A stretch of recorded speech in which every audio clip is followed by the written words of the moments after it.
심야의 서구에 오신 것을 환영합니다. 5분 만에 깊은 잠에 빠져들어도 좋습니다.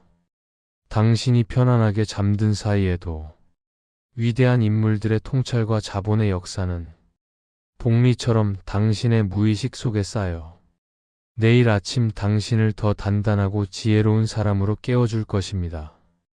오늘 밤 당신의 영혼을 채우는 문장들과 함께 평온한 꿈을 꾸시길 바랍니다. 오늘 밤 우리가 서구 깊은 곳에서 꺼내온 기록은 투자의 세계를 하나의 거대한 실험실로 여겼던 현대의 연금술사 조지 소로스 연대기의 마지막 장입니다. 제1부에서 그가 헝가리의 사선을 넘어 철학적 무기를 완성하는 과정을 다뤘다면 이제 그가 어떻게 그 무기를 휘둘러 대영 제국의 중앙은행을 무릎 꿇리고 세계 금융의 판도를 바꾸었는지 이야기하려 합니다. 그의 승리는 단순히 숫자의 기록이 아니라 인간의 인식이 현실을 어떻게 무너뜨리는지를 보여주는 거대한 철학적 증명입니다. 자, 이제 연금술사가 납을 금으로 바꾼 그 긴박했던 역사의 현장으로 당신을 초대합니다. 조지 소로스 연대기 제2부 영란은행을 굴복시킨 연금술사의 승부 완결편 1. 이론에서 실전으로 거대한 실험의 시작. 런던의 가난한 고학생이 철학적 사유를 통해 정립한 재기성 이론은 이제 월스트리트라는 거대한 실험실에서 검증될 준비를 마쳤습니다. 조지 소로스에게 퀀텀 펀드는 단순한 투자 회사가 아니라 자신의 철학적 가설을 현실 세계에 투영해보는 실험 도구였습니다. 그는 시장이 합리적이라는 주류 경제학의 믿음을 비웃었습니다. 시장은 언제나 참여자들의 편향된 인식에 의해 왜곡되고 그 왜곡이 극단에 달했을 때 현실의 벽에 부딪혀 붕괴한다는 그의 믿음은 확고했습니다. 1980년대와 90년대를 거치며 소로스는 세계 경제의 거시적인 흐름, 즉 매크로 지표들 속에서 거대한 불균형의 징후들을 포착해 나갔습니다. 그는 국가 간의 금리 차이, 환율 정책의 모순, 정치적 리더십의 공백 등 시장이 간과하고 있는 구조적 결함들을 현미경처럼 들여다보았습니다. 남들이 기업의 분기 실적에 일희일비할 때 그는 세계 지도를 펼쳐놓고 자본의 거대한 해류가 어디서 막히고 어디서 소용돌이치는지를 관찰했습니다.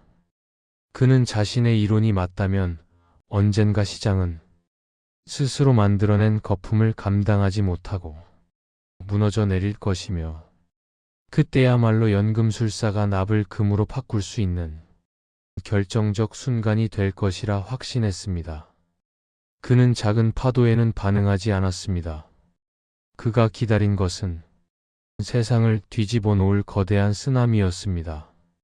그리고 1992년 유럽 대륙에서 그 거대한 파도의 징후가 감지되기 시작했습니다. 소로스는 오랫동안 갈고 닦은 자신의 철학적 칼날을 마침내 칼집에서 뽑아 들었습니다. 이 검은 수요일의 서막 유럽의 엇박자. 1990년대 초반 유럽은 격동의 시기였습니다. 베를린 장벽이 무너지고 독일은 통일을 맞이했습니다. 통일 독일은 막대한 통일 비용으로 인한 인플레이션을 잡기 위해 고금리 정책을 펼쳤습니다. 당시 유럽의 주요 국가들은 유럽 환율 메커니즘, 이른바 ERM이라는 시스템 안에 묶여 있었습니다. 이는 각국의 환율을 독일 마르크화에 일정 범위 내로 고정시키는 사실상의 고정 환율제였습니다. 문제는 여기서 발생했습니다. 독일은 고금리가 필요했지만 경기 침체에 허덕이던 영국과 이탈리아 같은 나라들은 경기를 부양하기 위해 저금리가 절실했습니다. 하지만 ERM 시스템에 묶여있던 영국은 울며 겨자 먹기로 독일을 따라 높은 금리를 유지해야만 했습니다. 영국의 파운드화는 영국의 실제 경제 체력에 비해 턱없이 고평가된 상태였습니다.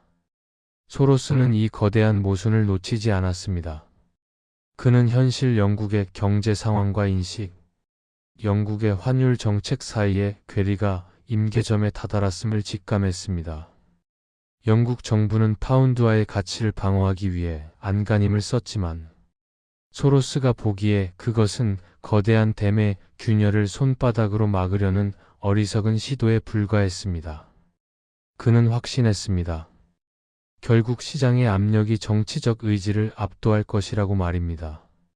그는 이 불균형이 해소되는 순간 파운드화의 가치는 폭락할 것이며 그 하락에 베팅하는 것이야말로 재귀성 이론이 증명해낼 가장 확실한 승리라고 판단했습니다. 판은 깔렸고 이제 방아쇠를 당길 일만 남았습니다. 3. 영란은행을 향한 선전포고. 1992년 9월 조지 소로스는 그의 오른팔이자 천재적인 트레이더 스탠리 드러켄밀러와 마주 앉았습니다. 드러켄밀러는 파운드화가 고평가되어 있으며 하락에 베팅해야 한다는 분석을 내놓았습니다. 그의 분석을 조용히 듣고 있던 소로스는 특유의 헝가리 억양이 섞인 영어로 짧게 물었습니다. 그래서 얼마나 베팅할 생각인가? 드러켄밀러가 조심스럽게 몇십억 달러 규모를 제안하자 소로스는 고개를 저으며 역사에 남을 한마디를 던졌습니다. 자네의 분석이 맞다면 왜 그렇게 소극적인가? 확신이 섰을 때는 상대의 숨통을 끊어놓아야 하네. 가지고 있는 모든 것을 걸고 그것도 모자라면 빚을 내서라도 베팅하게. 그것이 바로 소로스의 방식이었습니다. 그는 단순히 방향을 맞히는 것만으로는 만족하지 않았습니다. 그는 자신의 철학적 확신이 섰을 때 상상을 초월하는 레버리지를 일으켜 시장을 완전히 압도해 버리는 승부사였습니다. 소로스의 지시가 떨어지자 퀀텀 펀드는 전광석화처럼 움직였습니다. 그들은 영국의 중앙은행인 영란은행을 상대로 파운드화를 닥치는 대로 빌려서 시장에 내다 팔기 시작했습니다. 이른바 공매도 공격이 시작된 것입니다. 그 규모는 자그마치 100억 달러. 하나로 10조 원이 넘는 천문학적인 금액이었습니다. 일개 헤지펀드가 대형 제국의 중앙은행을 상대로 전면전을 선포한 것입니다. 전 세계 외환 시장은 이 전대미문의 도박 앞에서 숨을 죽였습니다. 4. 검은 수요일 자본이 국가를 이긴 날. 1992년 9월 16일 수요일. 훗날 검은 수요일로 불리게 된 운명의 날이 밝았습니다. 퀀텀 펀드의 무차별적인 매도, 공세에 파운드화의 가치는 속절없이 추락하기 시작했습니다. 다급해진 영란은행은 파운드화의 가치를 방어하기 위해 보유하고 있던 외환 보유고를 털어 시장에 쏟아져 나오는 파운드화를 사들였습니다. 하지만 역부족이었습니다. 오전 10시경 영국 정부는 기준 금리를 10%에서 12%로 전격 인상하는 초강수를 두었습니다. 금리를 올려서 파운드화의 매력을 높이려는 필사적인 시도였습니다. 소로스는 런던의 사무실에서 이 소식을 듣고도 눈 하나 깜짝하지 않았습니다. 그는 오히려 매도 규모를 더 늘리라고 지시했습니다. 그는 영국의 금리 인상이 오히려 그들의 다급함을 보여주는 신호이며 이미 경기 침체에 빠진 영국 경제가 살인적인 고금리를 감당할 수 없다는 것을 시장 참여자 모두가 알게 될 것이라 확신했습니다. 그의 예상은 적중했습니다. 오후 2시경 영란은행은 또다시 금리를 15%까지 올리겠다고 발표했지만 시장은 이를 비웃듯 파운드화를 더 내다 팔았습니다. 결국 그날 저녁 7시 반 영국의 노먼 라몬트 재무장관은 카메라 앞에 서서 치욕적인 항복 선언을 했습니다. 영국은 ERM을 탈퇴하고 파운드화의 가치 방어를 포기하겠다. 그 순간 파운드화는 날개 없이 추락했고 소로스는 그 하락폭만큼의 막대한 이익을 챙겼습니다. 단 하루 만에 퀀텀 펀드가 벌어들인 수익은 10억 달러가 넘었습니다. 그것은 한 개인이 한 국가의 중앙은행을 무릎 꿇린 자본주의 역사상 가장 상징적인 사건이었습니다. 재기성 1호는 냉혹한 현실이 되어 대영 제국의 자존심을 무너뜨렸습니다. 5. 영웅과 악당 사이 두 얼굴의 연금술사. 검은 수요일 이후 조지 소로스는 인력 세계적인 유명 인사가 되었습니다. 금융계에서는 그를 살아있는 전설로 추앙했지만 영국 국민들에게 그는 나라 경제를 파탄낸 탐욕스러운 투기꾼이자 악마였습니다. 언론들은 그에게 영란은행을 부순 사나이라는 별명을 붙여주었습니다. 하지만 정작 소로스 자신은 이러한 평가에 대해 담담했습니다. 그는 자신을 시장의 불균형을 바로잡는 필요악 정도로 여겼습니다. 그는 자신의 행동이 비윤리적이라는 비난에 대해 이렇게 반박했습니다. 나는 시장에 이미 존재하던 거품을 터뜨렸을 뿐이다. 내가 아니었어도 누군가는 그 불균형을 공격했을 것이다. 오히려 나의 공격으로 인해 파운드화는 본래의 가치를 되찾았고 영국 경제는 불필요한 고금리의 고통에서 벗어날 수 있었다. 그의 주장은 일리가 있었습니다. 실제로 ERM 탈퇴 이후 영국의 금리는 낮아졌고 수출 경쟁력이 회복되면서 경제는 회복세로 돌아섰기 때문입니다. 하지만 그의 엄청난 성공은 그에게 씻을 수 없는 주홍글씨를 새겼습니다. 그는 국가의 위기를 기회로 삼아 부를 축적하는 냉혈한이라는 이미지를 얻게 되었습니다. 소로스는 이러한 세간의 시선과 자신의 철학적 신념 사이에서 줄타기하며 거대한 부의 이면에 도사린 도덕적 딜레마를 마주해야 했습니다.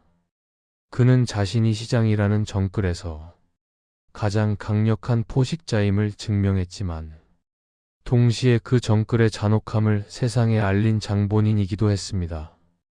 6. 아시아를 덮친 공포와 두 번째 사냥. 영국에서의 성공 이후 5년이 지난 1997년 소로스의 시선은 아시아로 향했습니다. 당시 태국을 비롯한 동남아시아 국가들은 고정 환율제에 가까운 페그제를 유지하며 달러 빚을 내어 고속 성장을 구가하고 있었습니다. 하지만 소로스의 눈에 그것은 모래 위에 지은 성과 같았습니다. 경상수지 적자는 눈덩이처럼 불어나고 있었고 기업들의 부채 비율은 위험 수위를 넘나들고 있었습니다. 현실의 펀더멘털은 썩어가고 있는데 인식 속의 환율은 고평가된 채 유지되고 있었던 것입니다. 소로스에게 이것은 5년 전 영국의 상황과 판박이었습니다. 또다시 재기성의 원리가 작동할 시간이 온 것입니다. 퀀텀 펀드는 태국의 바트화를 시작으로 말레이시아 링깃화, 인도네시아 루피아화 등 아시아 통화들에 대한 대대적인 매도 공격을 감행했습니다.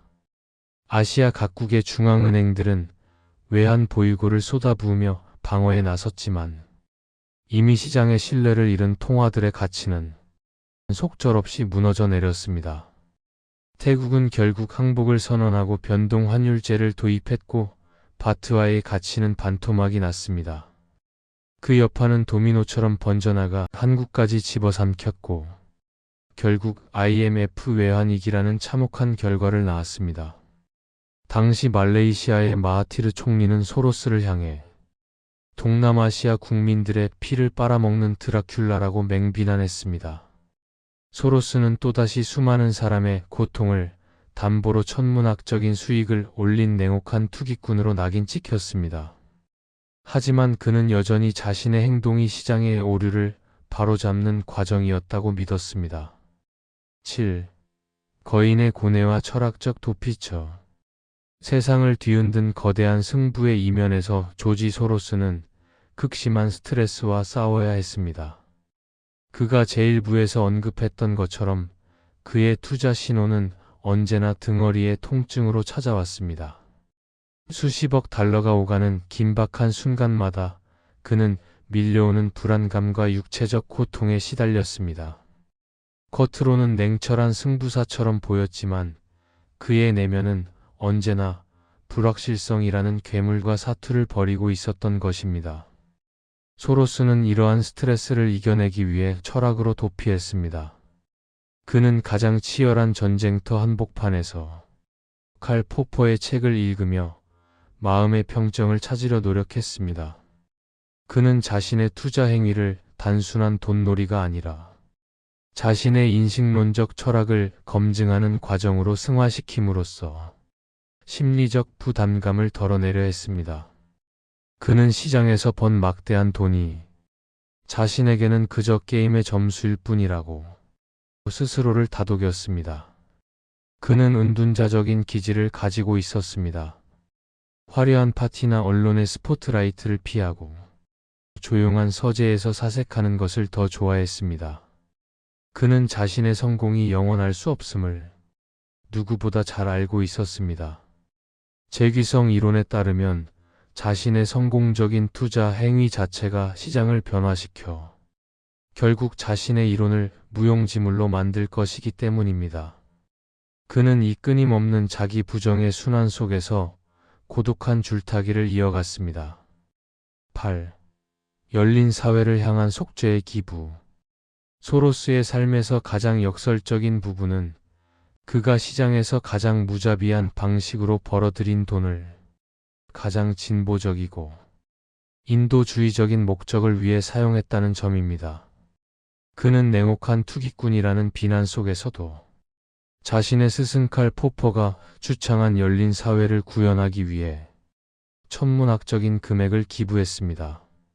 그는 닫힌 사회의 공포를 직접 겪었던 헝가리 유대인으로서 독재와 억압에 맞서 싸우는 전 세계의 시민사회 단체들을 후원했습니다. 그는 동유럽의 민주화를 지원하고 소수자의 인권을 옹호하며 교육 기회를 확대하는 데 앞장섰습니다. 어떤 이들은 그의 기부를 두고 시장에서 저지른 죄를 씻기 위한 면죄부라고 비아냥거렸지만 소로스에게 그것은 자신의 철학적 신념을 완성하는 마지막 퍼즐 조각이었습니다. 그는 불완전한 인간들이 모여 사는 이 세상이 조금이라도 더 나은 방향으로 나아가기 위해서는 비판적 사고와 자유로운 토론이 보장되는 열린 사회가 필수적이라고 믿었습니다. 그는 자본주의 시스템의 가장 큰 수혜자였지만 동시에 그 시스템의 위험성을 경고하는 가장 강력한 내부 고발자이기도 했습니다. 그는 금융시장의 고삐 풀린 자유가 결국 사회 전체를 위협할 수 있다고 주장하며 시장에 대한 적절한 규제를 옹호하기도 했습니다. 이처럼 조지 소로스는 한 가지 색깔로 규정할 수 없는 복잡하고 다면적인 인물이었습니다. 그는 시장의 파괴자이자 동시에 사회의 건설자였습니다. 9. 금융의 연금술사가 남긴 마지막 질문. 이제 노년의 조지 소로스는 투자의 최전선에서 한 발 물러나 자신의 삶과 철학을 회고합니다. 그는 여전히 시장이 인간의 오류가 만들어내는 거대한 환상극이라고 믿습니다. 그는 우리에게 묻습니다. 당신은 지금 시장이 보여주는 가격을 진실이라고 믿습니까? 아니면 그것이 만들어낸 수많은 편향과 오류의 결과물임을 의심합니까? 그는 성공적인 투자자가 되기 위해서는 단순히 경제 지식을 쌓는 것을 넘어 자기 자신의 사고 과정을 끊임없이 의심하고 성찰하는 철학적 태도가 필요하다고 강조합니다. 내가 틀릴 수 있다는 사실을 인정하는 겸손함과 대중의 광기에 휩쓸리지 않는 냉철한 이성, 그리고 결정적인 순간에 모든 것을 걸 수 있는 야수적인 직관. 이 모순적인 요소들을 하나로 통합해내는 것이야말로 그가 보여준 연금술의 정수였습니다. 조지 소로스는 우리에게 불편한 진실을 마주하게 합니다. 우리가 살아가는 자본주의 세상은 합리적인 이성으로 움직이는 견고한 성이 아니라 인간의 욕망과 공포가 뒤엉켜 만들어내는 불안정한 파도와 같다는 사실을 말입니다. 그는 그 파도 위에서 위태롭게 균형을 잡으며 살아남은 가장 성공적인 항해사였습니다. 그의 삶은 우리에게 시장을 이기는 법이 아니라 불확실한 세상 속에서 나 자신을 지키며 살아가는 법을 가르쳐 줍니다. 10. 고요한 밤 거인의 어깨 위에서. 오늘 밤 우리는 냉혹한 승부사의 얼굴과 고뇌하는 철학자의 얼굴을 동시에 가진 야누스적인 거인 조지 소로스의 삶을 깊이 들여다보았습니다. 영란은행을 무너뜨렸던 그 검은 수요일의 전율과 아시아를 덮쳤던 외환위기의 공포, 그리고 그 이면에 감춰진 그의 치열했던 사색의 시간들이 당신의 무의식 속에 깊은 파동을 일으켰기를 바랍니다. 이제 복잡한 시장의 소음과 세상의 평가는 잠시 내려놓으십시오. 당신이 오늘 마주한 하루 역시 당신의 인식이 만들어낸 하나의 재기적 과정이었을지 모릅니다. 중요한 것은 그 과정 속에서 당신이 어떤 의미를 발견하고 어떻게 반응했느냐는 것입니다. 소로스가 그랬던 것처럼 당신의 등허리에 느껴지는 삶의 통증을 외면하지 말고 그것이 보내는 신호에 귀를 기울여 보십시오. 당신 안에 내재된 냉철한 이성과 따뜻한 직관이 조화를 이룰 때 당신은 당신만의 삶이라는 거대한 시장에서 승리할 수 있습니다. 거인의 어깨 위에서 바라본 세상은 여전히 불확실하지만 이제 당신은 그 불확실성을 두려움이 아닌 기회로 받아들일 수 있는 지혜를 얻었습니다. 이제 거인의 이야기는 당신의 꿈속에서 새로운 영감이 되어 피어날 것입니다. 오늘 우리가 나눈 조지 소로스의 이야기가 당신의 지적허기를 채우고 그 영혼의 깊이를 더해 주었기를 바랍니다. 이제 당신의 의식은 서서히 무의식의 바다로 항해를 시작할 시간입니다. 당신이 잠든 사이 당신의 뇌는 오늘 입력된 이 방대한 데이터들을 정리하고 당신에게 꼭 필요한 지혜의 정수만을 추출하여 당신의 장기 기억 저장소에 안전하게 보관할 것입니다. 이것이 바로 우리가 믿는 복리의 마법이며 수면이 주는 최고의 선물입니다. 내일 아침 당신이 눈을 떴을 때 세상은 어제와 같아 보일지 모르지만 세상을 바라보는 당신의 눈은 이미 거인의 시선을 닮아 있을 것입니다. 모든 긴장을 풀고 깊고 편안한 호흡을 이어가십시오. 어둠은 두려움의 대상이 아니라 당신의 지혜가 무럭무럭 자라나는 비옥한 토양입니다. 당신은 오늘 하루를 치열하게 살아냈고 이제는 우주가 선사하는 가장 평온한 휴식을 누릴 자격이 충분합니다. 당신의 밤이 지혜와 평화로 가득 차기를 진심으로 기원합니다. 편안히 잠드십시오. 평온한 밤 되십시오.